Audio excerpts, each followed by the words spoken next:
Thank you for joining us wherever you are. This podcast episode is brought to you by the Old Ways Actual Play team. This actual play uses the 7th edition Call of Cthulhu role-playing game rules by Chaosium. This actual play is performed by adults and in an adult setting. Strong language, mature scenes, and things that go bump in the night are ahead. All content, including names, places, events, companies, and etc., which may bear resemblance to cosmic entities from the great beyond, are strictly coincidental. My name is Michael Diamond, and for tonight's game, I will be your keeper. Thank you for joining us again on another episode of the Old Ways podcast. I am your keeper, Keeper Michael. My pronouns are he, him, and we return to the Queen of the Night for your finale episode. We would like to welcome you in, and we hope you have enjoyed the series so far.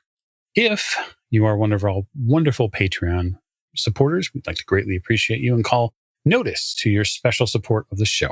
For those of you who are not, and if you'd like to, you can do so at patreon.com/theoldwayspodcast. And now, without any further ado, I will get to my cast to my right. Hi there, this is Mike, and I played Charles Thurgood. Our pronouns are he, him. And Charles has prepared himself with a badge, a gun, and a magical protection. Yes, things are getting real now. Next to Charles. Hi, this is Morgan, and I'm playing Annie Mae Thorgood. Our pronouns are she, her, and Annie is the better-looking and younger twin of Charles Thurgood for the last time. And I am responsible for the restricted section at the library. You're welcome. Yes, you have many, many investigators issuing you thanks from the future. Perhaps we'll meet them one day. Next to Annie Mae. Hello, my name is Bunny, and I play Detective Beatrice Locke. Our pronouns are she, her, and it's time to do this thing. It's time to go meet, in theory, Myrtle and this so-called queen. Fascinating. Can't wait. And last, most certainly not least. Hi, I'm Allie, and I play Catherine Chamberlain, and hopefully nobody dies tonight. Oh, what would the fun in that be?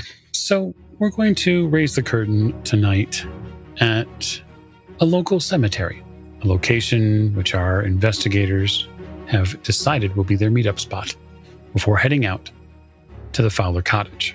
So the weather tonight has turned chilly.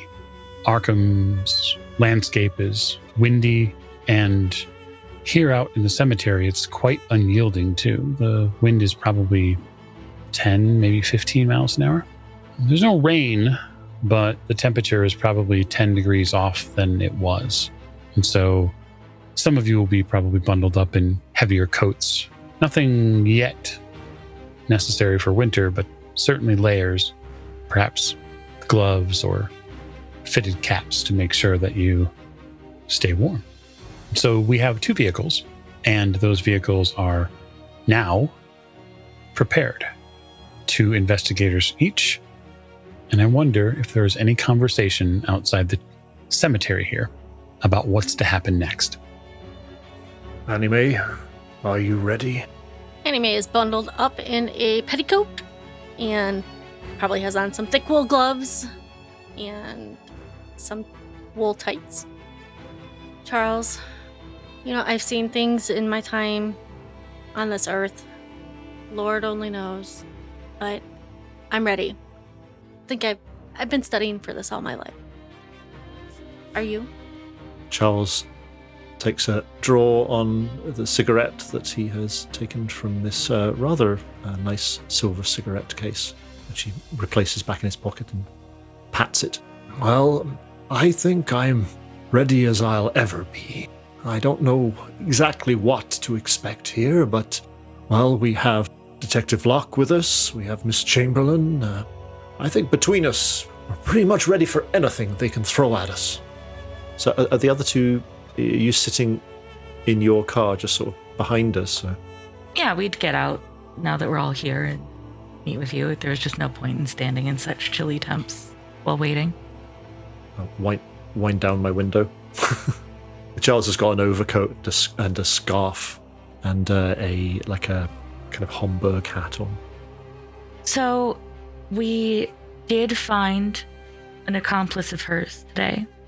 Detective Stuckney and I found a man who was devoted to the Queen of the Night, and he's now at the station after firing at my fellow detective. So we have one less person who's likely to be there when we get there tonight. This was the accomplice from the night on Robbins Hill, is that correct? It was one of the vehicles seen on Robbins Hill that we followed the lead of, and we found him, so I do believe he was the accomplice there that night. He also seemed shocked, confused, and horrified at the idea that anyone else would be working with her. So I'm hoping there won't be anybody else with her tonight. I implied that there were more people to see how he'd react, and he seemed hurt and confused and terrified at the notion that she would need anyone other than him. So he is now being held by Detective Stuckney at the station, so we shouldn't have to deal with him. They were growing these, though, and I'll have the evidence bag with the flowers with me. They're the same flowers that were up on Robbins Hill that night. Do they mean anything to you, Annie Mae? I'll take a look at the flowers and touch them and kind of look at the texture. Can I roll natural world? You can. I got a 31. They look like dandelions to me.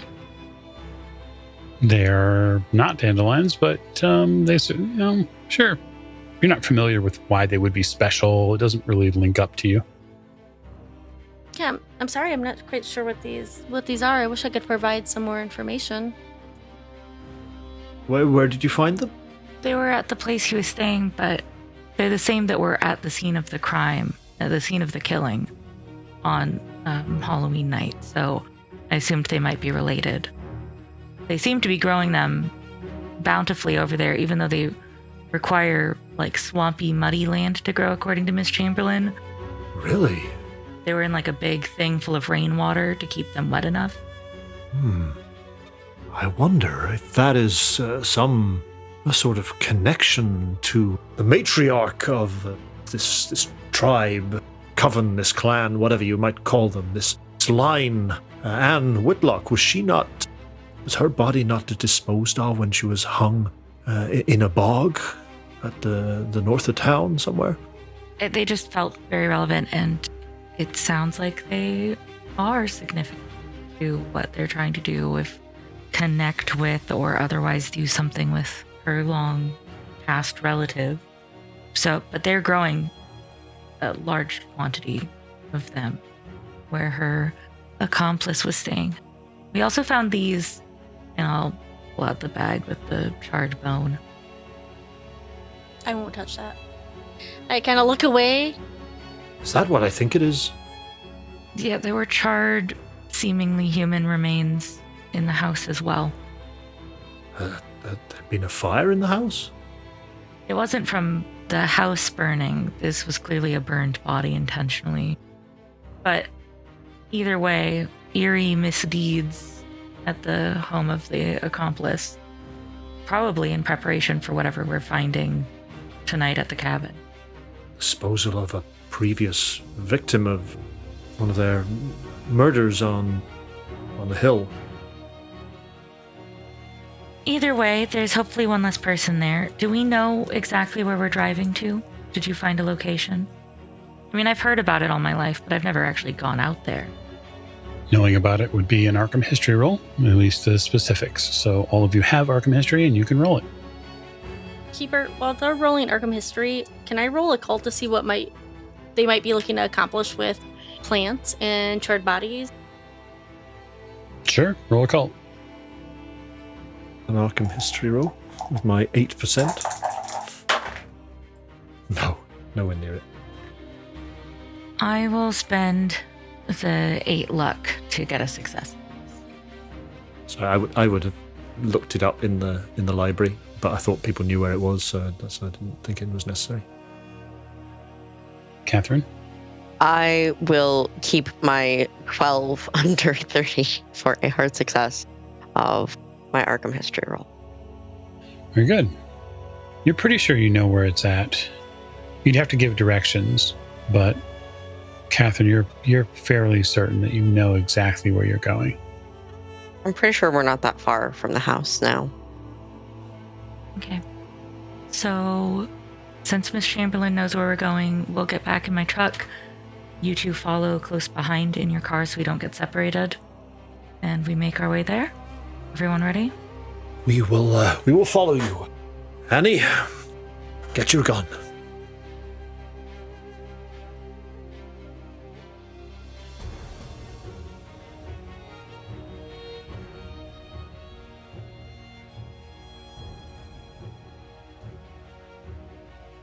And as we're driving in the truck, Annie will talk to Charles about possible occult happenings and spells with her extreme success on occult with a 2.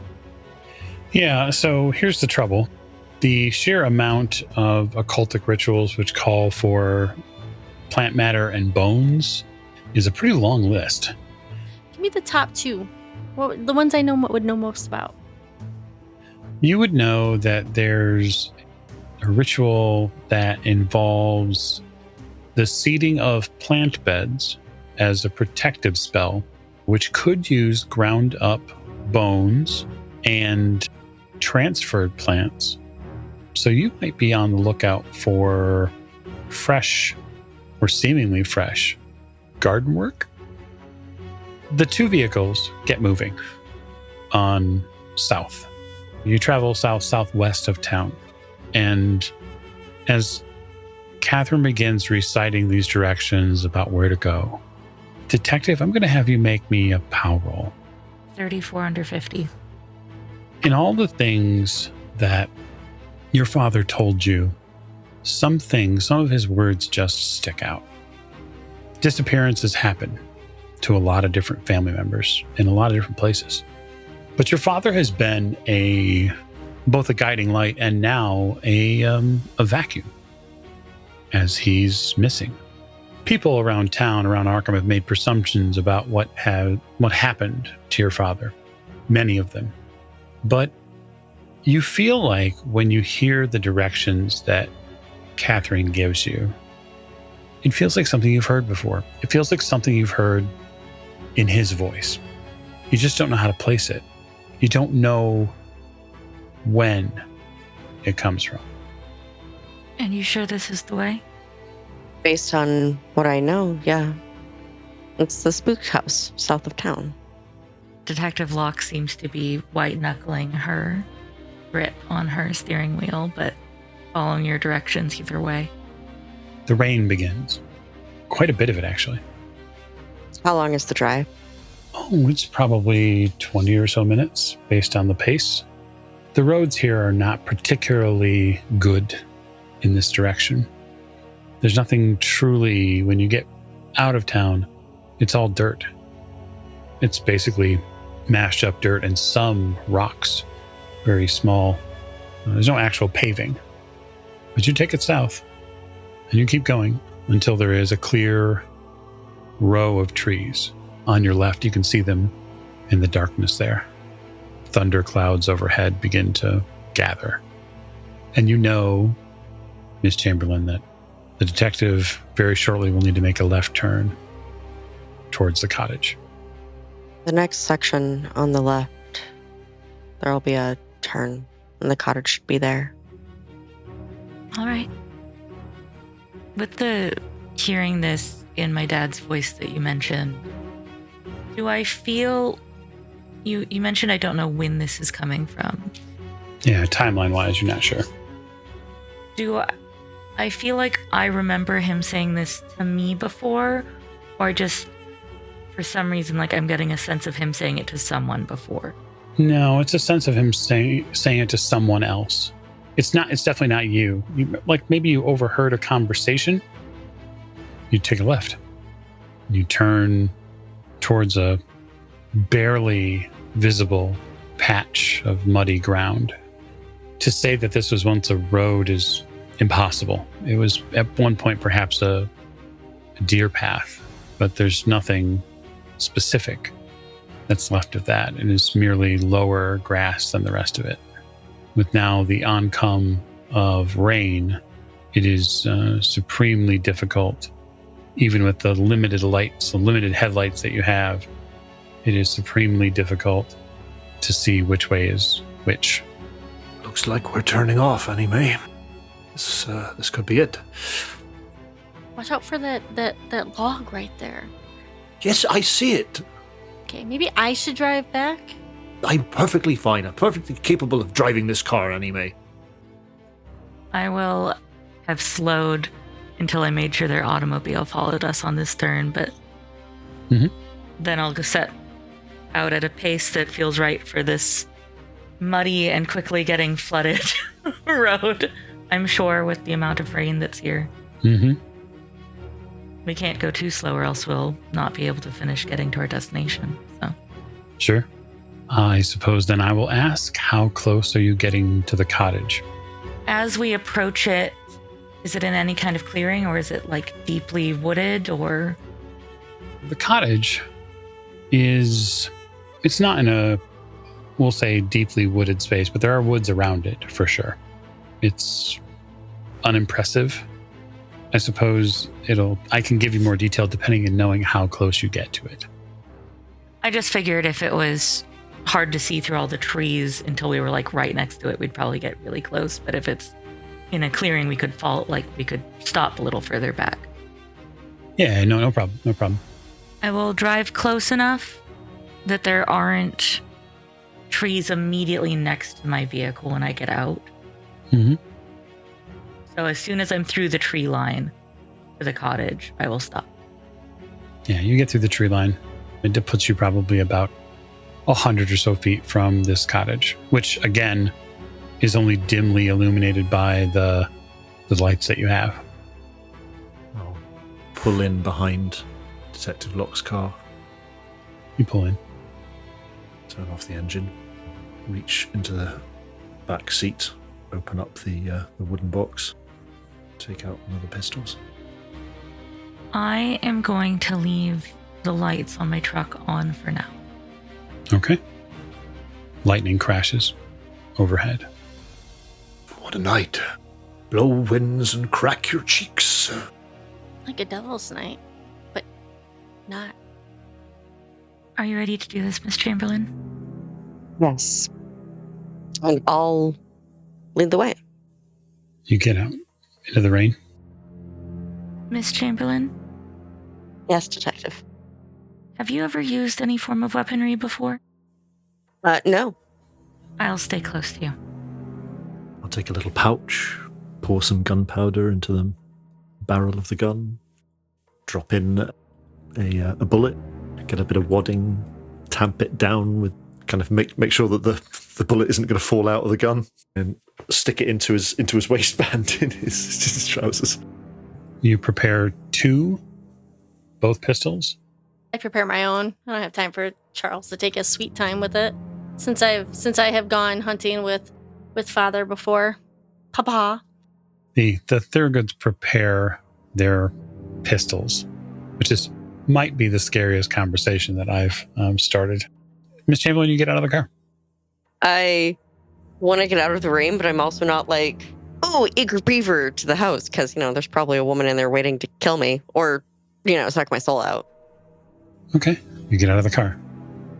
Make a power roll. Okay. Hey, that's good. I have a 21 under 68. You feel it as soon as you get out of the car. You feel a presence here. It is pervasive. It's heavier than the rain that falls overhead. It's trying to say something to you, but you can't hear it. I'll say under my breath, and like the rain is going to drown me out, and I know that. This is the place. And I'll continue forward. Okay. If we see people getting out of the car in front, then Charles will just kind of look at Annie Mae, wait for confirmation that she's ready to go, and then open his door. So the cottage is gray. Saltbox cottage. History says that it's stood here since the early 1680s. And most of you would know by history that legends say that no one has lived here since Goody Fowler was called and tried as a witch, and an angry mob pulled her out and hanged her. While the cottage is still intact, years of neglect show. It's covered in vines which overgrow many of the walls and spaces. They clutch to the windows and the sills and parts of the roof. The structure does have a quite noticeable roof. It slopes nearly to the ground on the north side. The door to the cottage is just slightly open. The chimney's quiet. No puffs of smoke. No light from within. Well, Detective, what is our strategy here? I will turn on my flashlight while thinking about the answer to Charles' question. I have no intention of using Miss Chamberlain as bait. If it clearly feels like a trap, the door is open. They asked her to come here, not knowing who she'd come with. I will go in with Miss Chamberlain through the front door, and I would like you two to go around the house to see if there's a back entrance. And otherwise, if there is no back entrance, to wait next to the front door for a sign of what's happening inside. If there's a struggle or gunshots or anything, you just come straight in. I've seen that you both are armed, and, well, you're hoping to use them as an intimidation tool. 2 more guns showing up on the scene might dissuade them from continuing whatever's happening.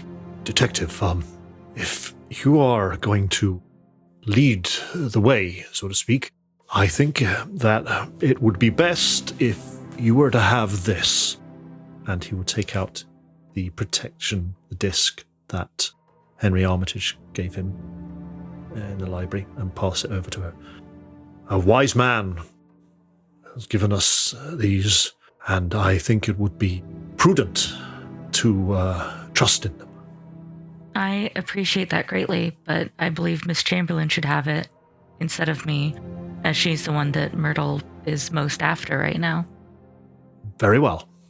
Miss Chamberlain, I don't know exactly what this does, how it works, but I've been assured that it will provide you protection. I give the other one to the detective, because you're going into the house. And if we go into the house, it's already if we have to go into the house to back you up, it's already going to be too late anyway. So take the disc so you are both protected then. I do not mean to leave you outside entirely, but if there's a escape route somewhere else, an extra exit, somebody tries to come in to help them, you two may be vital. But again, should there be sign of trouble inside, feel free to come in. Miss Chamberlain, when you're ready, we'll approach. Now, Detective. With my flashlight and my hand on my gun, I will follow Miss Chamberlain to the door. The storm continues. It picks up seemingly with every step as you get closer to the house. The wind gets worse, the rain gets harsher, thunder crashes around everyone. I am going to ask for a spot hidden roll from my investigators. Annie and I will start heading round to the rear of the house to do a circuit round it, see if there is another way in. Mm-hmm. Yeah, you don't need us to do a spot hidden, do you? Yeah, I do. I absolutely do. All of you. Yeah, you bet. All of you. That's a 43 under 45. I'm happy with that. I'm happy to spend some luck on it to make it a hard success if that is required. It's not required. I got a 9 under 32, which is a hard success. Yeah, good. I got a 24 under 59, which also makes a hard success. Mm-hmm. I got a 37 under 60. Okay. Some of you, actually one of you specifically, doesn't need to worry about what happens next, but 3 of you definitely do. Perched atop the house is something quite strange. It's grotesque. It's a mix, really, a transmutation of something large, bird-like, but yet not. It has the shape of an owl, at least in some fashion, and yet it has these tiny little infant limbs. It has a hooked beak, eyes far too large even for any owl, which appear to be that of a wizened man. When it shrieks, which is why you are drawn to it, it is so grotesque it catches your breath because it stares down at you and you know that it sees and perceives you, not as a simple owl, but as something truly sentient. And so I'll ask you to make a sanity roll. Everybody? Not everybody. So one character has seen this before, and they don't need to make a sanity roll. Oh, Catherine has. Mm-hmm. That is a fail, 93 over 60. Very good. 73 over 45. 49 under 50. Whew. All right. So detective, we'll do you first. You'll lose 1 point of sanity. And now for the Thurgoods. Interesting that both Thurgoods failed this roll. So Charles, I am going to take 4 points of sanity from you. Okay. And Annie Mae, I'm going to take 5. You need to make an intelligence roll for me. Oh, I get a 56 under 65. Yes. Okay, so you are going to have a bout of madness, which I think is fantastic for all of us. And because you are with other investigators, it will happen in real time. And so what I'll do is I'll roll a d10, and then we'll see what happens, because that is just so much fun. All right. I'm going to roll now on another table, because that is also fun. Do I start playing this out now? You will, yes, as this creature sits atop the Fowler cottage. It shrieks, and that shriek sort of cuts through the air, and then lightning arrives just a few seconds thereafter. I think Charles, having failed his sanity roll, starts and kind of stumbles backwards and tries to pull out his gun, but I think maybe kind of fumbles at it a bit and kind of holding it with both hands, points it at this thing on the roof. What the? Oh, God, what is that? Annie Mae? What? Did you see that? Yeah, I try to start climbing the roof. I need to go talk to that. I'm trying to I start trying to climb the roof to the roof. What? No! Where are you going? It launches itself off the roof. 2 big wings and a mass of shaggy feathers sort of splay outward and then come down from the roof. It looks like it's getting ready to potentially pluck the eyes from Annie Mae Thurgood. At the end of that wing, that's where you see the hands. You see the little digits. They look like infant hands. No, thank you. No, don't like that. No. So, I think, given what we have, it will be important for us to go into rounds, because I'm assuming that our investigators are not going to simply just put up with Annie Mae being attacked. Her elder and more intelligent brother certainly will not. Okay, so can I have some dexterity scores, please? 40 for Charles. 30. Mine is 80. 45. Detective Locke, you are first. And did you have your firearm out? I asked because in Call of Cthulhu, if you have your firearm out and you plan to use it, you would add 50 to your initiative score. I'll add 50 to it this round.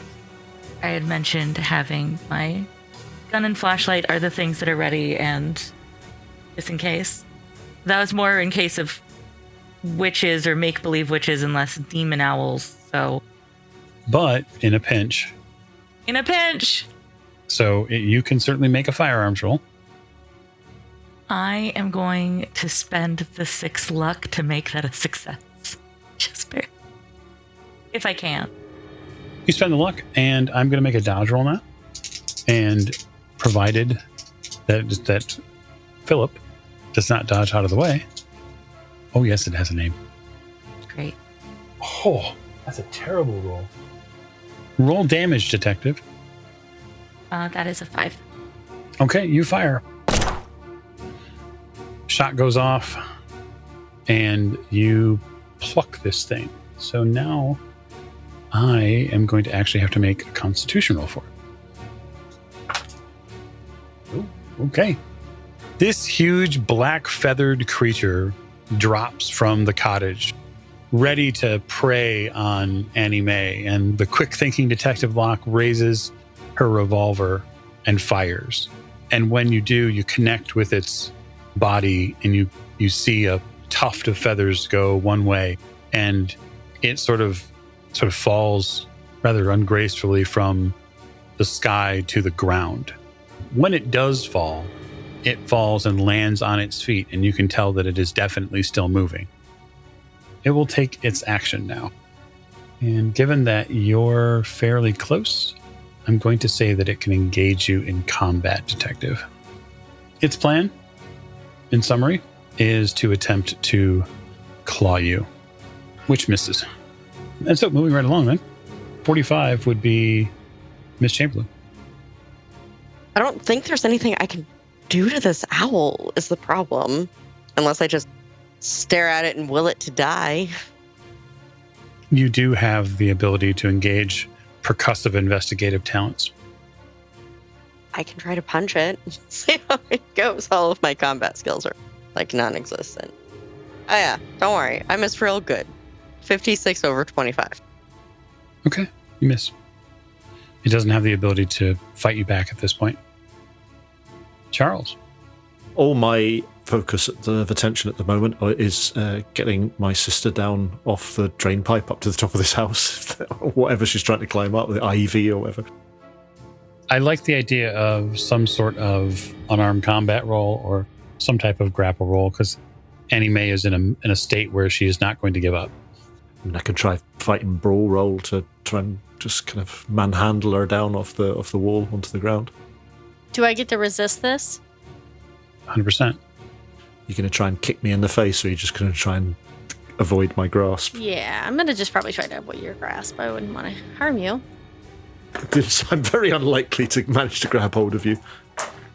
No, that's an 86 on my base 25 fight and brawl. All right, so no dodge is necessary. But you do now, Annie Mae, you do now know that Charles is actively trying to get at you, to get you down from the house. What are you doing, Annie Mae? Come down! So I see that the bird man baby hand thing has jumped onto the ground. So now I'm going to also climb, jump down from there and try to go talk to this thing. Okay. What are you going to say to it? I mean, you can certainly jump down there and go talk to it. I'm going to get on my hands and knees. If you have knowledge to give me, please give me the knowledge that you have. It turns and looks at you and just shrieks loud, like in desperation. I can't understand you. I can't understand your language. So it'll go back to the top of the round, which is Detective Locke. I am going to burst into the cabin. Okay, you burst into the cabin. There was an open door, so it feels like a very burstable door. I'm going to burst through the door of the cabin. Is there a woman inside of here? Not at first glance.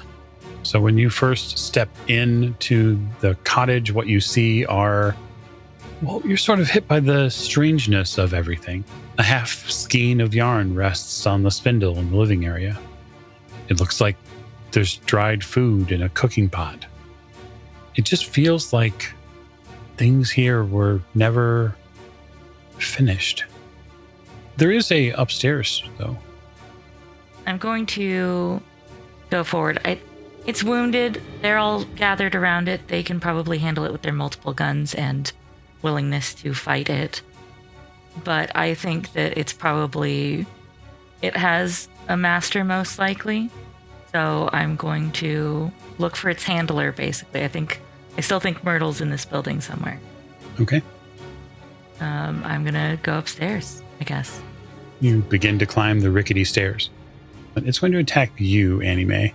Would I dodge this if I'm in a bout of madness? I mean, truly? Probably not. Yeah, it nips at you, and you will have to dodge or fight back. So, fight back. I'll probably fight back. I'm just trying to learn your secrets. I get a 71 over 25. Okay. So that will not be enough, and you are going to get clawed. We're going to take 3 damage. You get raked across the coat and probably the stomach by large talon-like feet, which also, oddly, are not shaped like birds' feet. The skin around them is very much like human skin, like baby skin. Baby feet! And now, Miss Chamberlain, on 45.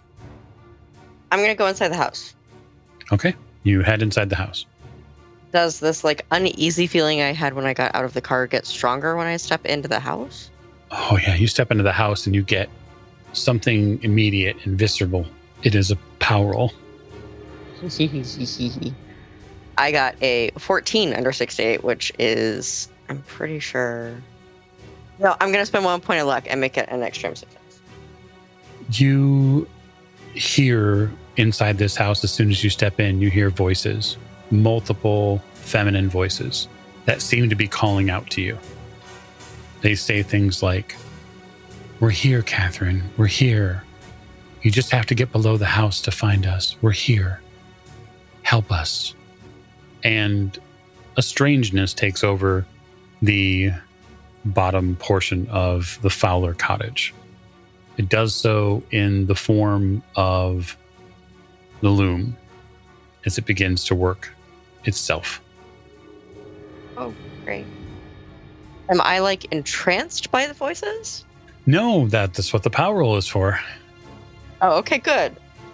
I guess I'll head into what probably is the kitchen to look for like a cellar.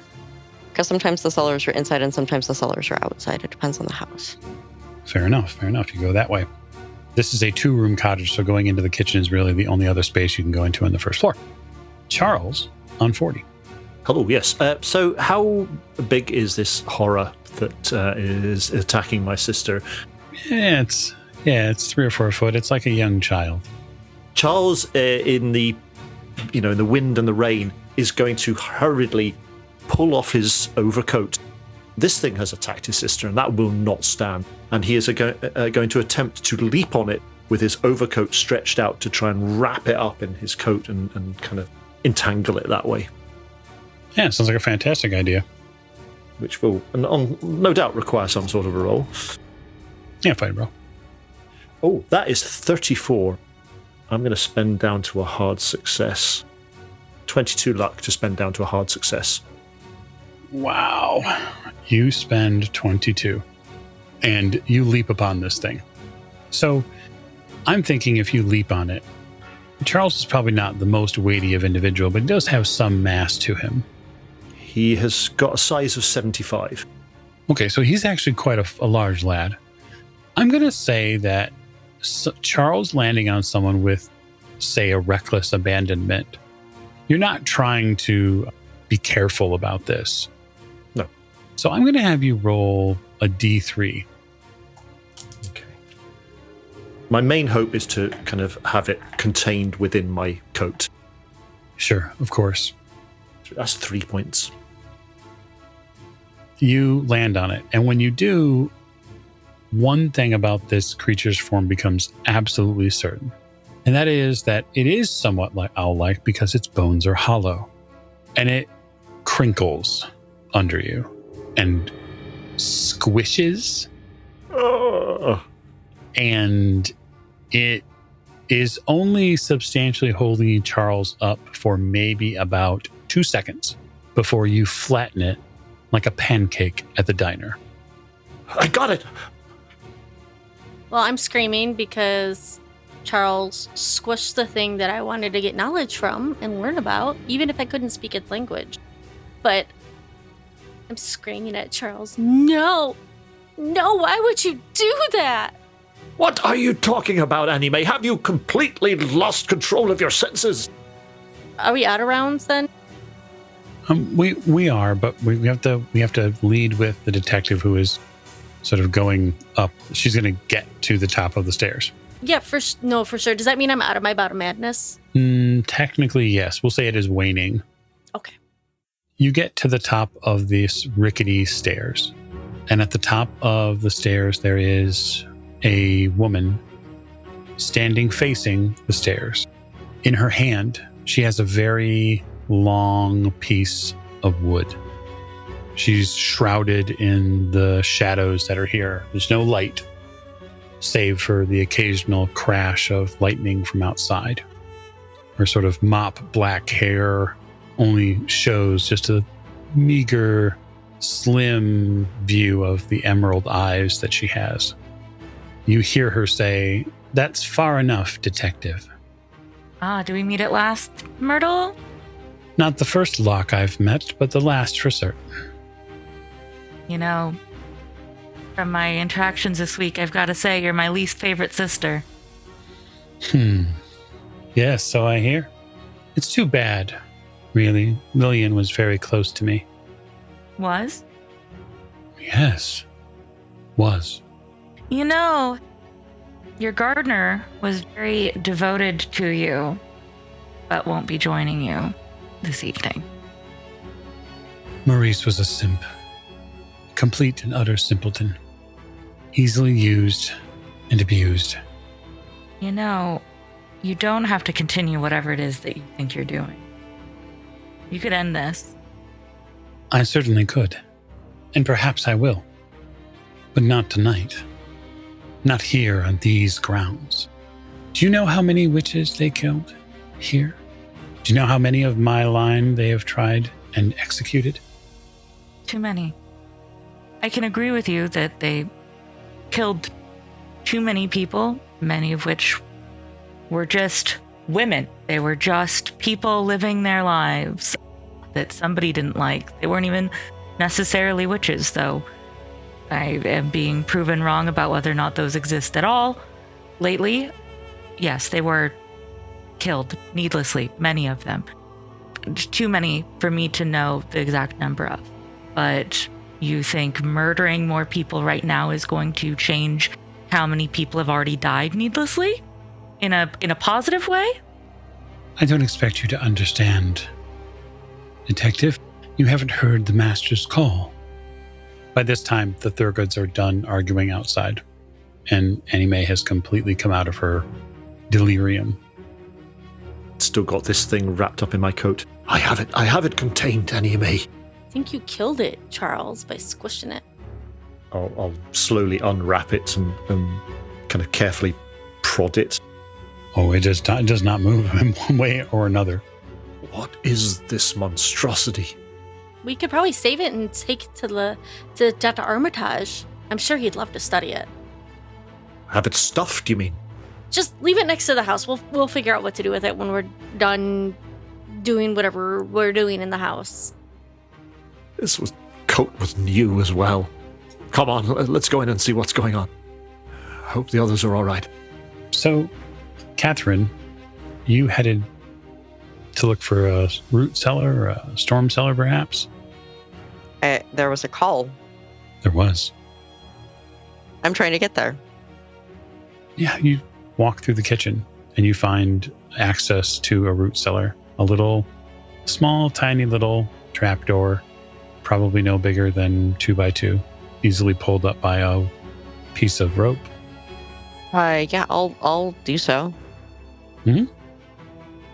And I won't walk all the way down because there's always like air that's let out when you open a cellar. Mm-hmm. Does it smell bad?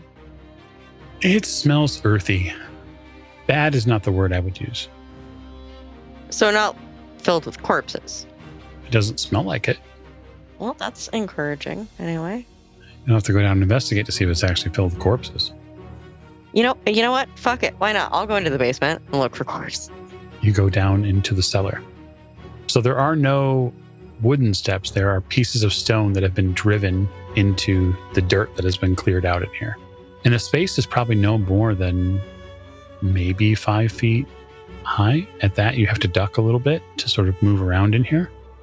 But you wander around down there. Do you have a flashlight? don't. Okay. So I would like you to roll 1d100 for me. Okay. Got a 16. What you do see down here gives you the light that you need. You see fungus and other phosphorescent mushrooms that are growing in spaces and places here. There's a definitive green glow to this space now as you get down there. And lined up in a single clear system are 3 bodies, each one in a different desiccated state. They lie next to another sheet, one that is open. And beyond those bodies, in the deepest part of the root cellar, there is a darkness which exists. That darkness is a humanoid form.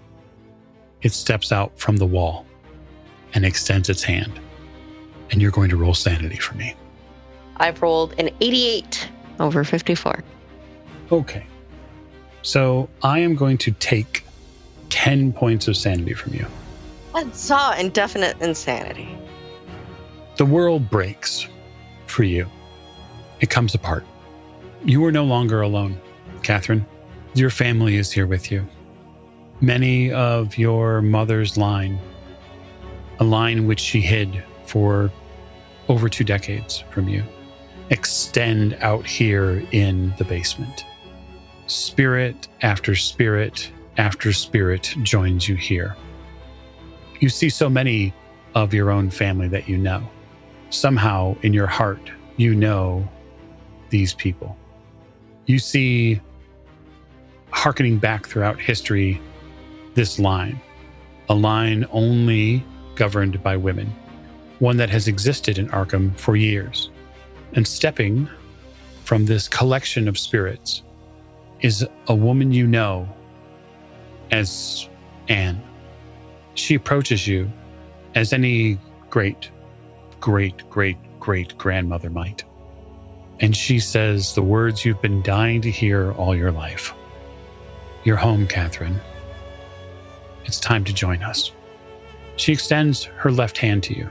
In her right, she holds the collected, devoid blackness of space in her right, the form which that used to stand on the wall to your right. Oh, I mean, I take it. You do. You take the hand and you feel some immediate and intense things happen. The power that you'd lost to your, we'll say, relative is suddenly refreshed. And you have the intense and burning need for your sisters to complete their ritual, the creation of the original Whitlock Coven. It is now your only and sole goal, and anyone who stands in your way must burn. I'll get back to you in a minute. So, Detective, it seems like the shouting has dimmed in the outside, but you are still here with Myrtle. She takes a half step back, almost like she's not feeling well. Take a half step forward. She tries to keep the wand or whatever stick she's aiming at you ready. No, stay right there. I've had enough of your foolery. You faltered just now. Are you feeling unwell? There are costs to everything in life. You mentioned I'm not the only Locke you've interacted with. Yes, Would you like to elaborate? I would. Would you care to leave the grounds? Why don't you tell me about the Locke you interacted with before, and I'll see about whether or not I can leave the grounds, No. This isn't the first deal I've made, Detective. I tell you what, in exchange for you and the Thurgoods staying out of our business here at this hallowed ground, I will give you all the information you need to know to find your father. Is he alive? He was the last time I saw him. How long ago was that? It's really very simple. You don't get to interrogate me. If I did what you said, and I left, and I let you do your thing on these hallowed grounds, are you going to just keep killing random people from town, college students, just young people disappearing off the streets and I'm supposed to, what, ignore that? Let you just murder folks? What are you actually asking me to do here, ma'am? Do you really think that I could just... Okay, I never come back to this cabin, but bodies show up somewhere else. I think you can do the right thing. You can do the thing which really only you can do, Detective. You can pin it all on Mr. Willard. He'll easily take the fall for it. And as far as the future, he takes a really deep inhale. So good to have Catherine with us. As far as the future holds, you can do the thing that only you could do. You could become a champion, a true champion of women's rights. We have been fouled and cast aside for centuries. How dare they? We who give life. You could help strike a balance. You could assist in the right people being taken. The right people being taken to be sacrificed? For progress, sacrifices must be made. This country wouldn't have been formed without them. My father, you're sure you can't tell me whether he's alive or not? As I said, the last time I saw him, yes. But I don't know how long ago that was. If you last saw him in a cage somewhere 3 years ago, then that would technically be true. But if you know what I mean? 6 months ago in Boston, in a pub near the wharf, he was in someone's ear about something. I only noticed him because I've lived in Arkham all my life. Did you know that when our house burned, he responded to the fire? I think I remember that. When you say I could help choose the right people, you wouldn't just go after random innocent people anymore? No. It's only served to be meddlesome. The Thurgoods can certainly come in the house if they'd like. Oh, I totally do. Awesome. You can hear voices upstairs. Sounds like they're upstairs. Come on, let's go. Yeah, I follow Charles. I have my gun out. It would be impossible not to hear the rickety stairs being used by two people. So there's no way they will come out quietly. Fine, Myrtle. I'll do it. That's probably something that Annie and Charles hear. Myrtle cautiously puts this stick that she has in her hand slightly down. So, Thurgoods, you come up to a rather small upstairs bedroom where you see a woman wearing black cloth, black robes. She's carrying what looks like some sort of stick, and she has a sort of mop of disheveled black hair, and you can see her just through some of the light, the storm outside. Yeah, it's the only thing we heard is, I'll do it. Yep.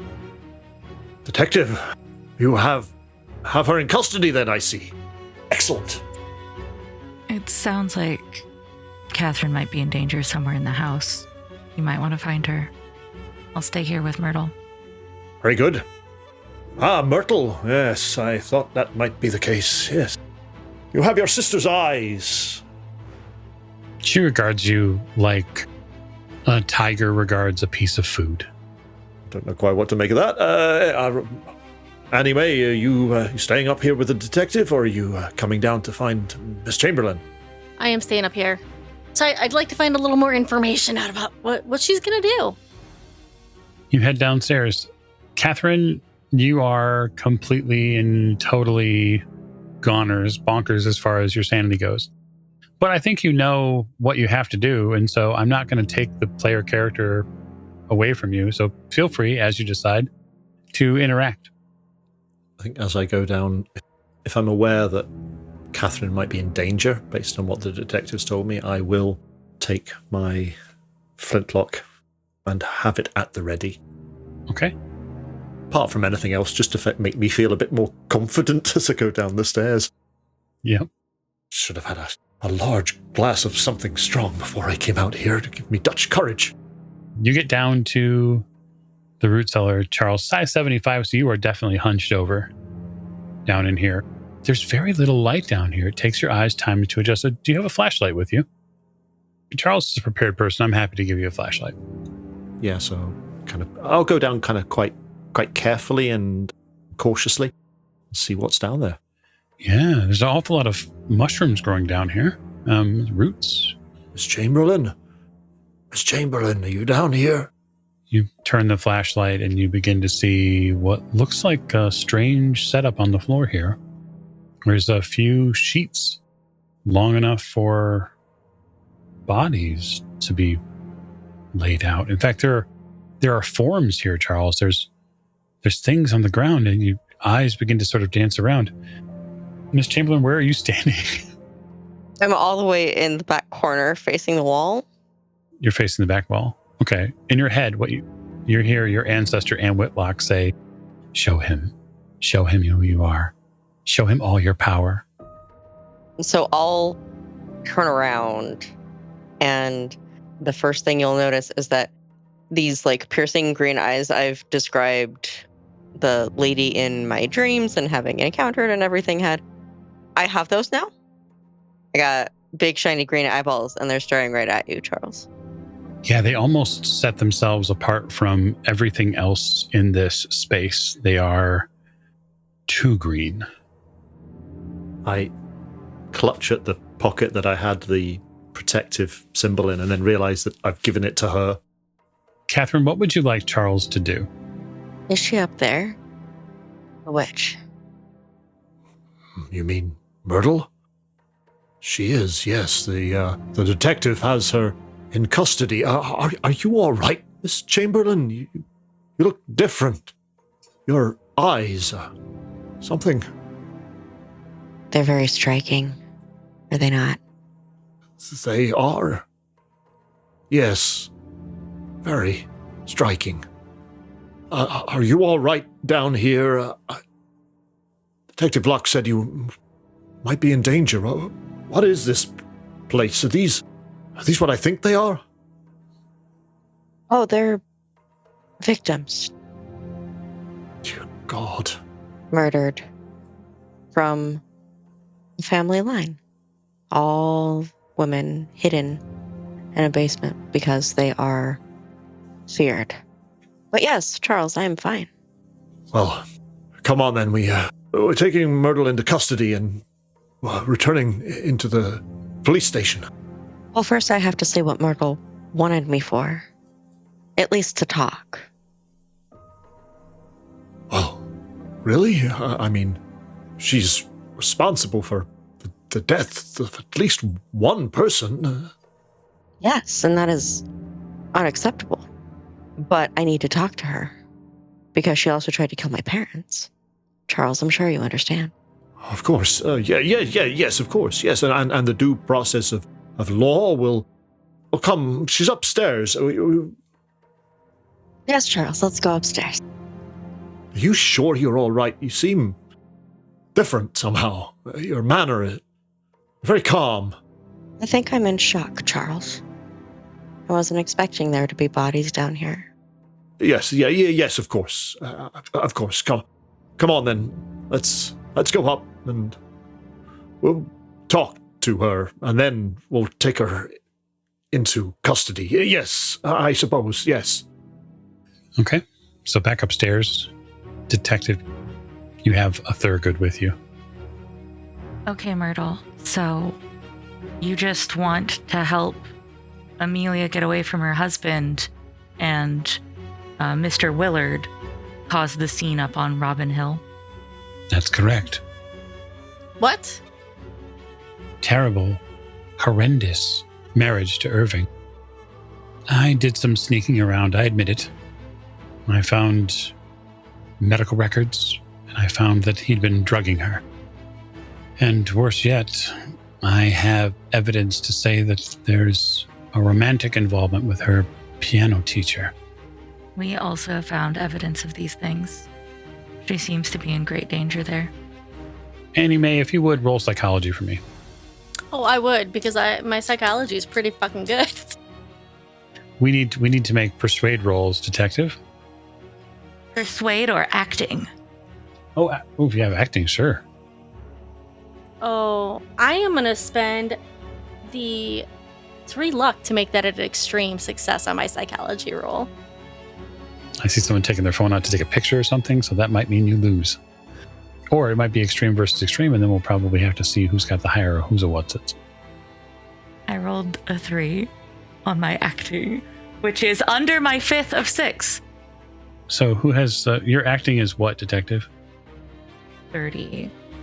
Okay. And psychology for anime is... 45. Okay, so anime wins technically. So here's the bad part, anime, because it is Call of Cthulhu. The bad part is not only is the detective not being truthful, but Myrtle is also not being truthful, and they are telling you the same story, which means something happened up here and you have a problem. Yeah, I pull my gun out. Okay. Yeah, I don't know what's going on or if you put a spell on her, Myrtle, but you murdered those people. Are you planning on shooting me? Maybe. I think it might be better if you shot yourself. So go ahead and make a power roll. Now it's POW versus POW. Ooh. Get a 66 over 45. All right, I have an 11 under 90. I will be using the Dominate spell on you. Go ahead and point blank, give yourself advantage, and roll firearms. Well, it's not better. I got a 33 over 20. Okay. You fire. Charles, you hear a pistol shot go off upstairs. I immediately start running up. Anime, when you hear her say you have to shoot yourself, you point the gun, and then at the last minute you sort of pull away, and a gout of this gunpowder and ball goes off right here, and it sort of illuminates the bottom of this old, simple cottage. And that thatch roof begins to sizzle. Shit, it's gonna catch. So her Dominate spell didn't work on me. Does that mean I get to go tackle her? No, her Dominate spell did work on you. It's just that your firearms roll didn't do well enough to shoot yourself in the head. Okay, so how long does that Dominate spell last? Just the one? It's a single action. Gotcha. Okay, so do we go into rounds then? And We will absolutely go into rounds. Detective, you go on 80 as this begins. I'd like to try to persuade Anime, and I'm going to be more honest this time, but I'm not. I'll hold off on the roll for now. Anime, I'm sorry for lying. Let me try this again. She knows where my dad is. She promises not to kill random people anymore. She just wants to be able to practice witchcraft here. And I'm sorry for lying to you. Please, stop for a second. am I convinced? I think it's a persuade roll. I think that it's a pretty high bar, but I hate the idea of leaving this down to a dice roll just because really it's about the player character feeling like they're convinced. So you'd have to tell us whether or not you sympathize with Detective Locke's missing father and that whole story. But do I know about Detective Locke's missing father? Yeah. And as much as I sympathize with that, I don't sympathize with random people getting... I'm sorry, she said that it wouldn't be random people anymore. You know, I have a pretty high intellect and, knowledge base and would know that killing people is wrong in my heart. So, yeah, no, I don't... I sympathize, Detective, with your loss and with your, the need to find your father alive or otherwise. But killing innocent people so Myrtle can practice witchcraft, that is wrong. I'm not saying it's good to kill people, but if it's... I need to hear what she has to say about my father. Please don't kill her right now, please. Please. Oh no, I'll wait. On 65, Myrtle is going to take her action. Seeing that Annie Mae is a little bit forceful and perhaps that she's, perhaps a little too forceful and a little too well put together, she's going to cut to the chase, as it were. And she is going to utilize some mystical magic. I will engage with a POW challenge with you, Annie Mae. So please roll POW. So I get a 16 under 45. That is a good roll. I also have a hard success, and my power is higher. I'm going to invest 8 points of magic. And in doing so, I will take 8 hit points from you. And the way I will do it is by blasting you with terrifying energy, which shrivel and makes your bones weak. Cool. That puts me down to 1 hit point. And you're going to make a con roll. I get a 75 over 55. Okay, so failed con roll, more than 5 hit points, major wound. So I think you're passed out. So I scream as she hits me with her magic, and then I fall to the floor. Yeah, you watch her body. You feel the worst part about this for you, Anime, is that you feel your body shrivel under the power of something terrifying. I don't know if there's a way to explain how you get personally dehydrated, but that's exactly what happens. And you topple over onto the floor, and the last thing you feel, sense, smell, taste is dirty wooden cottage floor with just a hint of brimstone. And you're unconscious, but not dead. So, which is technically Miss Chamberlain, who's coming up behind Charles. Also, Miss Chamberlain, I would give you the advanced knowledge as you're getting up.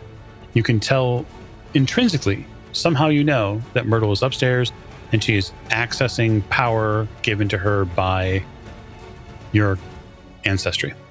You can feel that she's doing magic upstairs. Okay.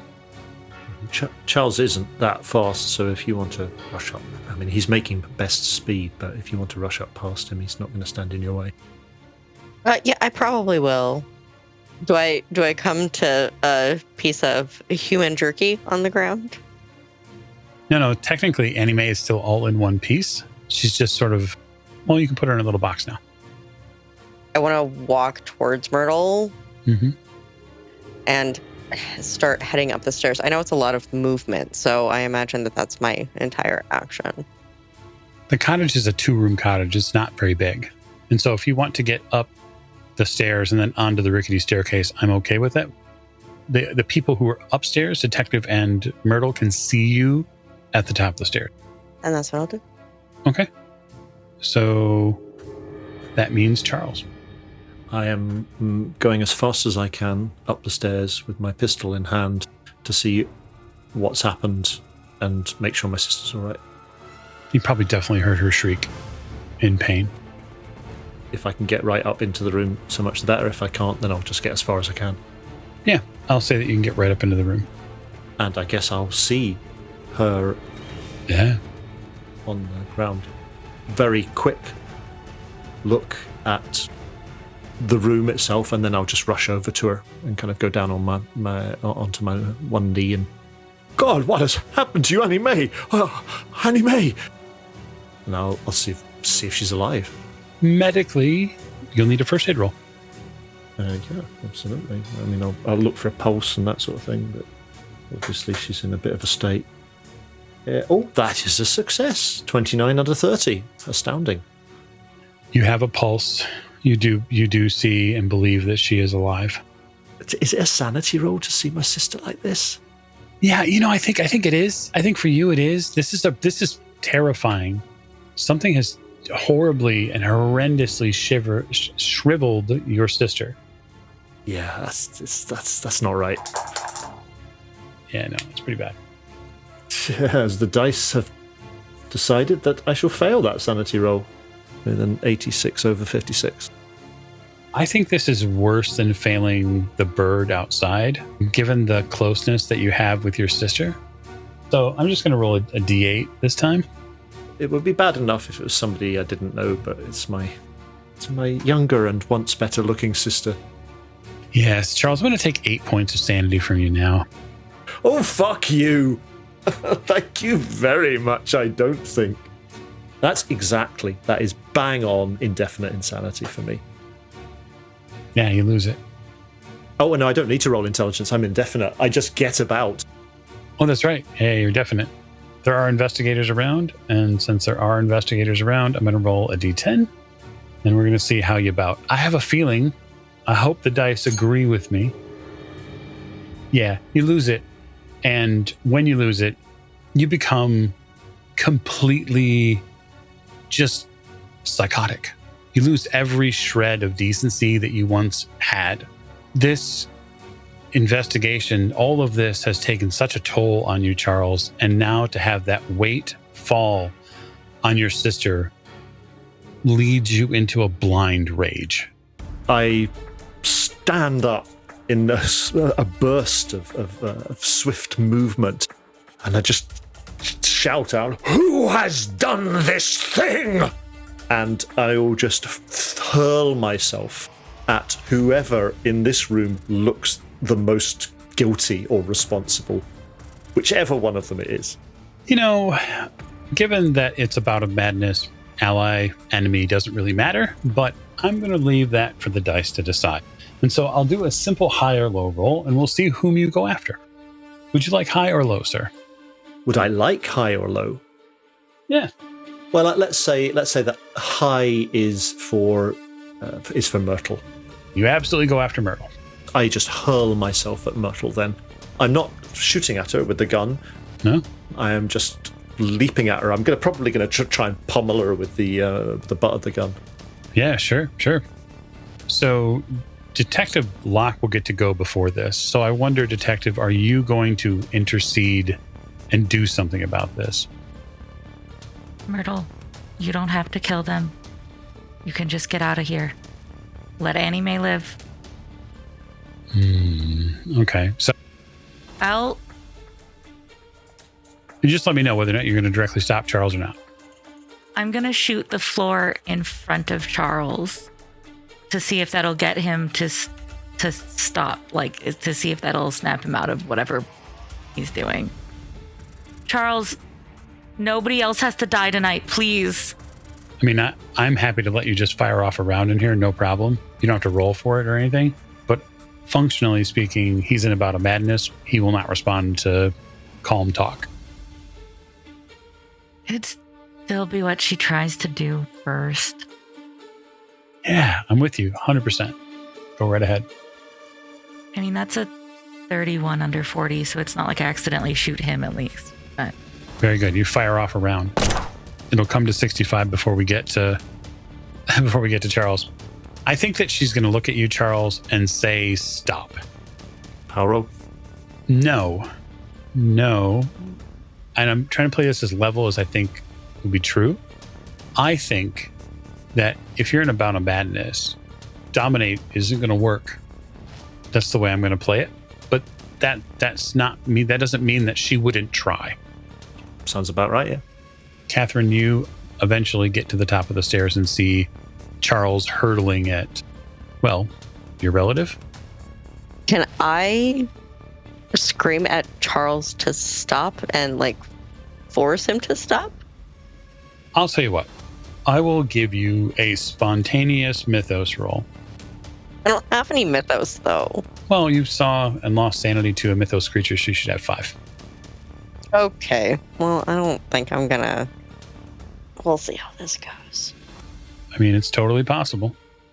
I got the luck. I might as well burn it. I'm gonna spend 23 to succeed in that roll. Okay. You scream, stop. And when you do, not just Charles stops, but the sort of room pauses. The air stops. The embers caught in the thatched roof stop. You think you can hold this with sheer will for maybe about 15 seconds. I'm going to have you spend 15 points of magic. Okay. I have to. I am going to go past the detective and go to Myrtle, and I want to look on her body and see if she has a weapon. Yep, absolutely. She has a knife. I'm going to slit her throat. Okay, there's no roll for it. You take a slightly curved blade off of her belt, and through the perception that you know she has through this familial line, you can hear everything within your body raging and thundering at you to not do this. Ancestors of old, Anne Whitlock screaming in your ears not to do this. But you find no trouble at all in lifting her chin and slitting her from ear to ear. And then the entire world snaps back into motion. And so Charles and the detective, and even technically Miss Thorogood, come back into screaming motion. So all of a sudden, detective, her neck is a gout, a fountain of blood. It covers Charles.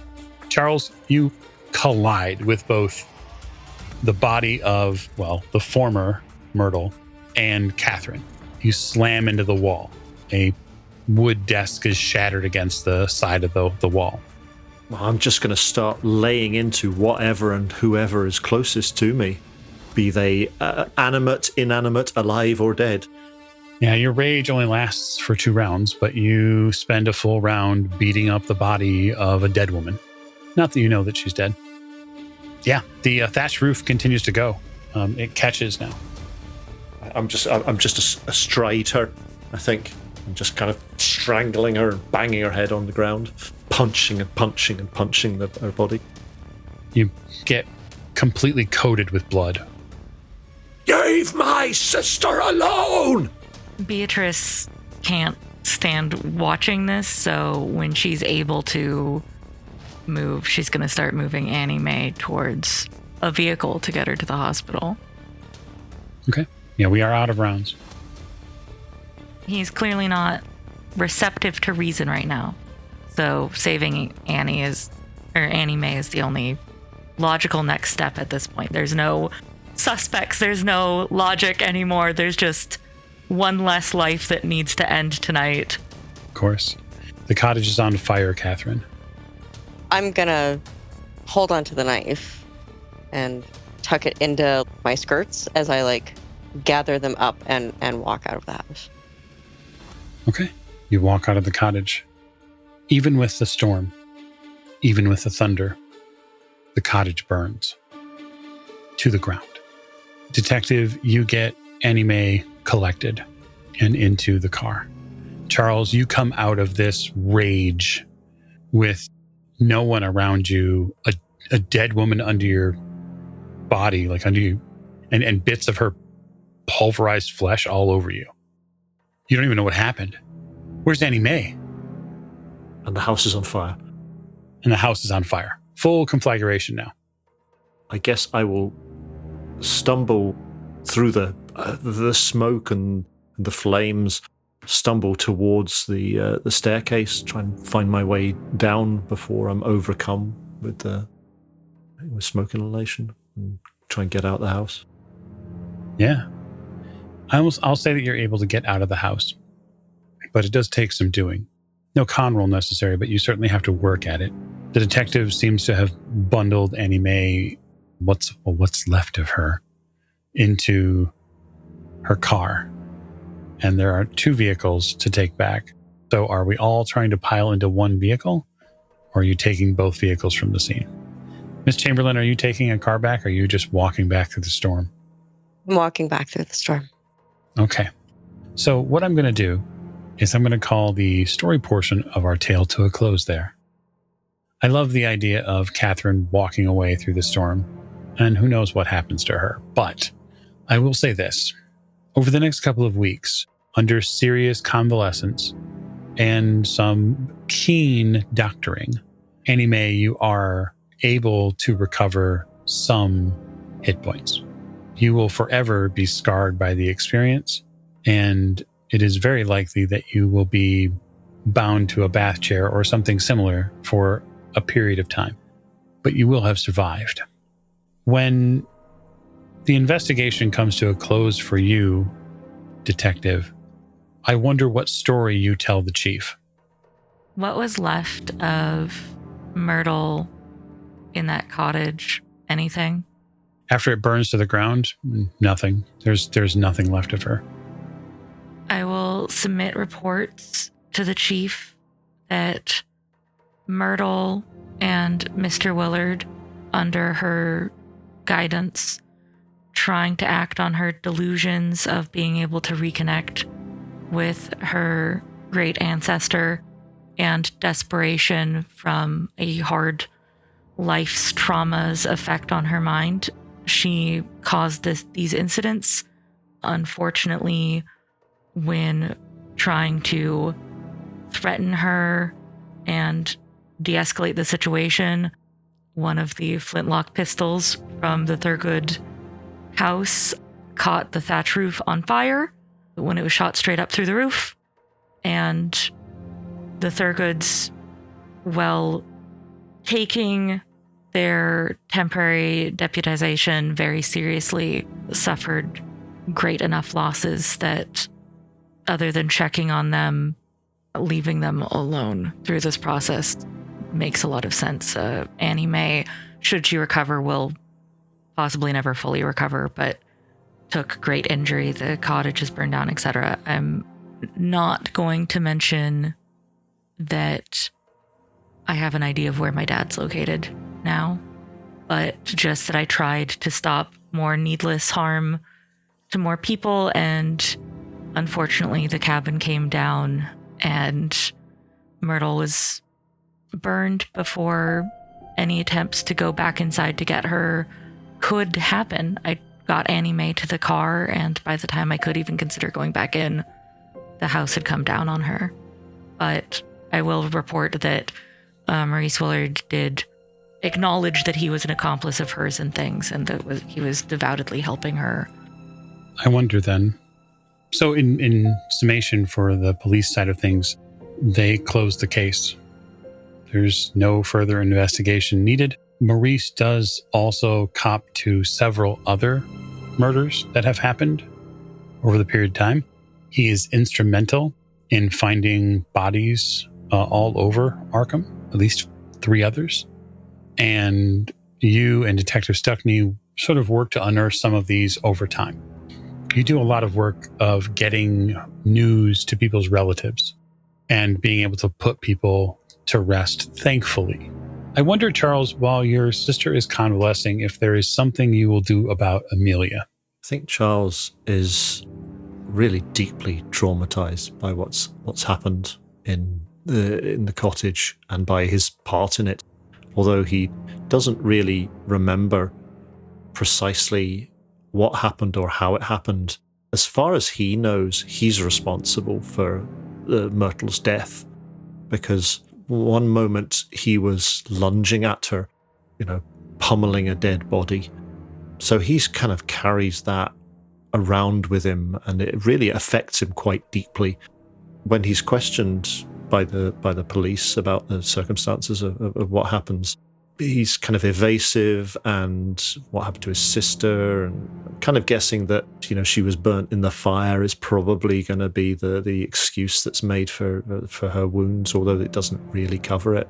But he will spend a lot of time with her in the hospital, and he will go and seek out this piano teacher that was spoken of, and he will kind of explain to him that he's aware of the situation with Amelia and her husband, and asks him what his intentions are with regard to Amelia. He makes it very clear to you that he and Amelia love one another, and that when Irving found out about the fact that they had developed a love, that he canceled her lessons. And it was around about that time that he began keeping her even more drugged. And the piano teacher also confesses that he knows that Amelia is pregnant. And I think when he does that, Charles will just ask him straight-faced and very evenly who the father is. He immediately tells you that he is. Very well. Then let us take Amelia from under the thumb of the man who calls himself her husband. He nods. Charles will do everything in his power to extract Amelia from that situation. It brings you into line, you and Dalton into line with Detective Locke again. Essentially, Dalton and you file a police report that in effect says that Irving Purcell is keeping his wife Amelia drugged, and that it's being done against her will. And the police get in contact with Amelia Purcell's doctor, the one Irving called.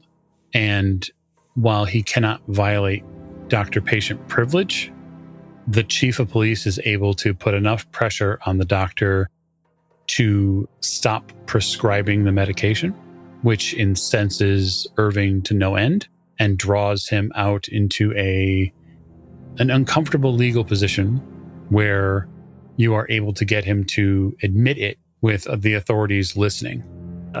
Charles, if he gets into a situation where he is in direct conversation with Irving, he will make it extremely clear to him.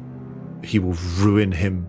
He will ruin his good name. Everyone on the eastern seaboard will know exactly the kind of man he is and how he treats his wife if he doesn't comply and acquiesce and allow his wife to be taken to safety.